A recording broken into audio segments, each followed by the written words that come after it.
Do you remember when you were a child or a teenager? Maybe you still are, and something bad happened to you back then. Let's say you broke up with that girl or a boy, or maybe you didn't pass some important exam and so you didn't go to the school you wanted to, or you lost your beloved grandmother who died. Or you may think of other terrible things that happened to you in the past. How did you feel back then? What were your thoughts?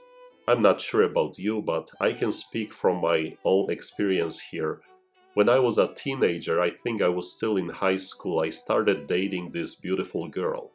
We were dating for a few years. I really liked her, and she liked me. She was like a best friend, and we enjoyed spending time together. But one day she told me that her family would be relocating to another town 100 miles away.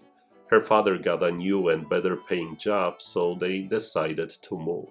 I remember how upset I was, how devastated that we would not be able to see each other anymore. Of course, we made promises to each other that we would stay in touch, but that wasn't enough.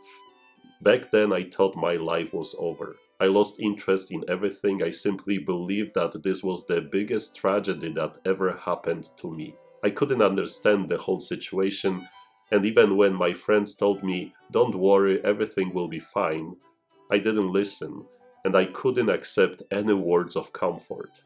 My life was over. At least I thought it was. And you know what?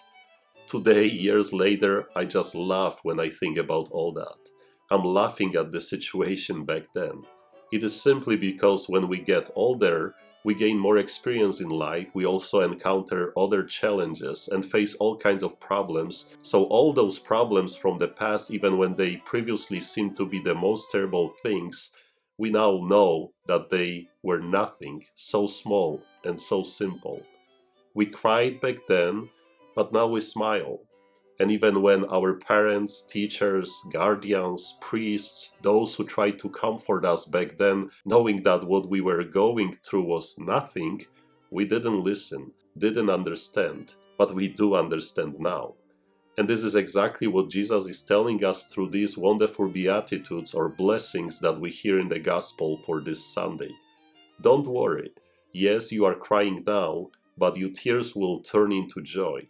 You might be sad today, but soon you will laugh.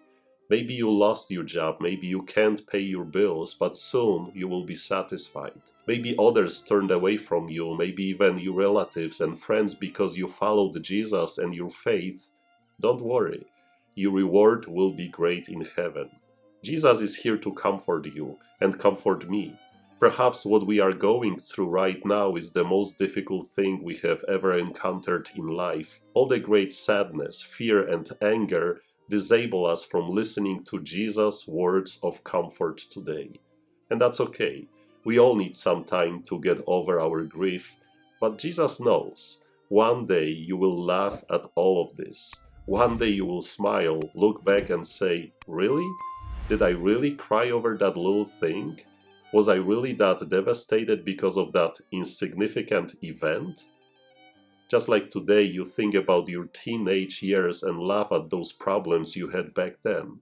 So Jesus promises you that one day you will laugh at all that caused you to cry today. Blessed are you who are now weeping, for you will laugh. So let's go to work, and God bless you.